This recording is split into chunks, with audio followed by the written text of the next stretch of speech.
Assalamualaikum warahmatullahi wabarakatuh. Halo semuanya. Kami di sini dari kelompok 1 akan menjelaskan salah satu materi mata kuliah pendidikan agama Islam yang berjudulkan Ketuhanan yang Maha Esa dan Filsafat Ketuhanan.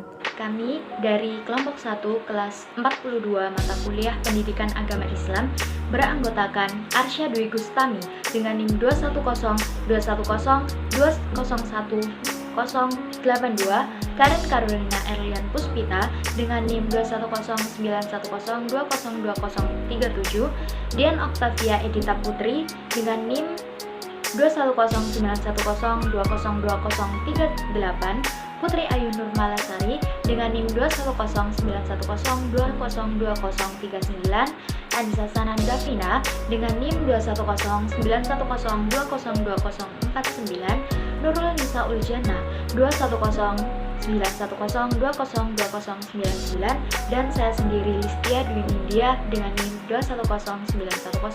2109102020093. Pada materi Ketuhanan yang Maha Esa dan Filsafat Ketuhanan ada 4 poin penting yang akan dibahas, yaitu yang pertama adalah makna ketuhanan, Rob, dan Ilah. Yang kedua adalah meningkatkan tauhid kepada Allah Subhanahu wa Ta'ala. Yang ketiga, faktor yang mempengaruhi rusaknya akidah tauhid. Dan yang terakhir, yang keempat, yaitu meningkatkan keimanan kita kepada Allah Subhanahu wa Ta'ala. Keempat materi tersebut akan disampaikan oleh rekan-rekan saya. Yang pertama yaitu makna Tuhan atau Rob atau Ilah. Apa itu Tuhan dalam agama Islam? Tuhan dalam agama Islam biasanya disebut dengan Allah. Allah merupakan zat yang menciptakan segala sesuatu yang ada di dunia ini. Allah jugalah yang menghadirkan kehidupan alam semesta beserta isinya. Lalu, apakah perbedaan antara Allah, Rob, dan Ilah? Di dalam Al-Quran, Allah merupakan kata kunci bagi konsep teologi Islam. Kata itu memiliki makna utama sebagai ilah dan rob. Ilah yang berarti sembahan dan rob yang berarti penguasa. Keduanya merupakan komponen utama bagi Allah. Lalu, bagaimanakah makna Tuhan menurut para tokoh dan filsuf? Terdapat dua pandangan, yaitu menurut Syekh Siti Jenar dan Al-Kindi. Bagaimana Tuhan menurut para tokoh dan filsuf? Yang pertama, menurut Syekh Siti Jenar, dalam pandangan Syekh Siti Jenar dalam Kabinto 2012 halaman 69 sampai dengan 70. Tuhan merupakan zat yang melingkup materi dan alam jiwa sekaligus, sehingga wujud Tuhan tidak mampu diindrakan oleh manusia dan makhluk lain yang diciptakan olehnya. Yang kedua, menurut Al-Kindi. Menurut Al-Kindi, dalam Syarifah 1994 halaman 35, Tuhan adalah zat tunggal yang tidak terlihat karena ia tidak tersusun dan tidak ada susunan baginya, tetapi sesungguhnya ia terpisah dari segala apa yang terlihat. Dalam meningkatkan tauhid kepada Allah, yang pertama, menurut para ahli, Syekh Muhammad bin Salih Al-Utsaimin berkata, makna tidak tepat kecuali diikuti dengan penafian, yaitu penafian segala sesuatu selain sesuatu yang kita jadikan satu saja, kemudian baru ditetapkannya. Yang kedua, oleh Imam Abu Abdillah Ubaidullah bin Muhammad bin Battah al-Bakri berkata dalam kitabnya, sesungguhnya pokok-pokok keimanan kepada Allah yang harus dijadikan suatu keyakinan oleh makhluk hidup dalam menetapkan keimanan dibagi menjadi 3 perkara. Yang pertama yaitu seorang hamba yang harus meyakini Robbinya Allah adalah hubungan dengan Allah. Yang kedua, seorang hamba yang harus meyakini Wadaniyah Allah, yaitu keesaan Allah. Dan yang ketiga adalah seorang hamba yang harus meyakini bahwa Allah memiliki sifat-sifat baik dan terpuji. Sebenarnya banyak sekali cara dalam meningkatkan tauhid kepada Allah Subhanahu wa Ta'ala, seperti dengan memperbaiki ibadah, memperbanyak bertemu dengan orang-orang solih, dan yang paling penting adalah mengesahkan Allah dalam segala hal. Hal ini sejalan dengan firman Allah yang berbunyi, dan kami tidak mengutus seorang rasul pun sebelum kamu, melainkan kami wahyukan kepadanya bahwa tidak ada Tuhan yang berhak selain aku, maka sembahlah olehmu sekalian akan aku. Quran Surat Al-Anbiya ayat 25. Kemudian hal apa saja yang dapat merusak kemurnian akidah tauhid? Pada dasarnya ada 3 hal yang dapat merusak kemurnian akidah tauhid. Yang pertama adalah syirik, nifak, dan kufur. Yang pertama, syirik. Dari segi bahasa, syirik berarti menyekutukan. Syirik terbagi lagi menjadi 3, yaitu syirik akbar, syirik asghar, dan syirik khafi. Syirik akbar yang termasuk dalam syirik yang dapat merusak kemurnian tauhid dan karenanya mengeluarkan seseorang dari agama. Sedangkan syirik asghar tidak sampai mengeluarkan seseorang dari agama, namun merusak tauhid.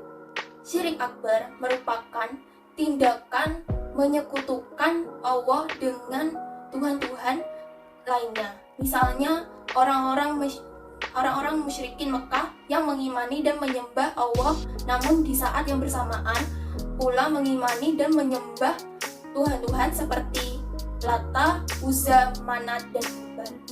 Adapun syirik asghar merupakan keyakinan dan perbuatan yang merusak tauhid, seperti meminta pertolongan kepada jin, mengamalkan sihir, mendatangi dukun maupun peramal, tahayul, tamimah atau memakai barang-barang sebagai jimat dan sebagainya.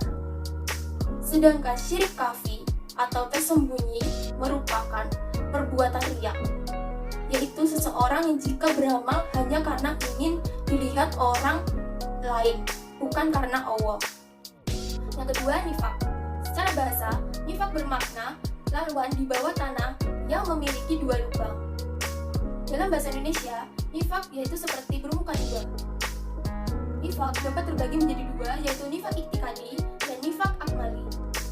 Nifak iktikadi berarti kafir dalam hati, namun menampakkan keislaman secara lahiriahnya. Karena Allah yang maha melihat segalanya, bukan berarti hanya lahiriahnya saja. Maka nifak iktikadi ini seperti layaknya kekafiran dan karenanya dapat merusak tauhid.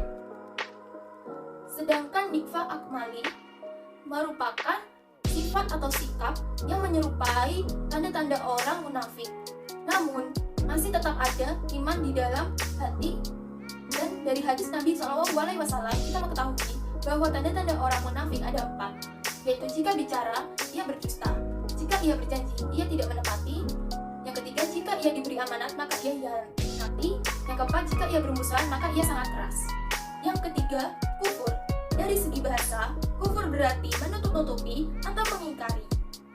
Menurut ulama Ahlus Sunnah wal Jamaah, kufur dapat dibagi menjadi 2, yaitu kufur iktikadi dan kufur asghar.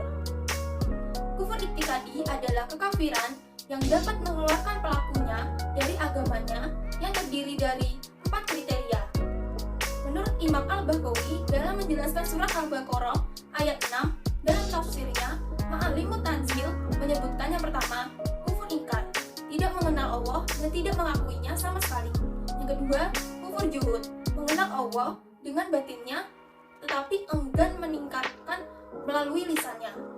Yang ketiga, kufur inat, mengenal Allah dengan batinnya dan mengakuinya secara lisan, tapi enggan untuk memeluk agamanya. Yang keempat, kufur nifak, yang berpura-pura ikut namun pada hakikatnya tidak mengakuinya.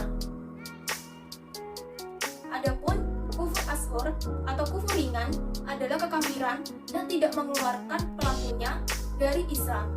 Kafir jenis ini terjadi karena adanya halangan atau keterbatasan dalam melaksanakan perintah Allah. Materi keempat, yakni menjelaskan meningkatkan keimanan kita kepada Allah SWT. Banyak sekali jalan kita sebagai hambanya untuk meningkatkan keimanan dimulai dari diri sendiri. Dimulai dari yang pertama, memperbaiki ibadah dengan sholat, yakni memperbaiki ataupun meningkatkan iman dan takwa. Yang kedua, membaca Al-Quran, yaitu memahami isinya dan mengamalkan, maka akan meningkatkan keimanan dengan sendirinya. Yang ketiga, memperbanyak bersyukur. Allah SWT tidak pernah meninggalkan kita dan senantiasa membantu kita agar mendapatkan nikmat dan rezeki yang berlimpah.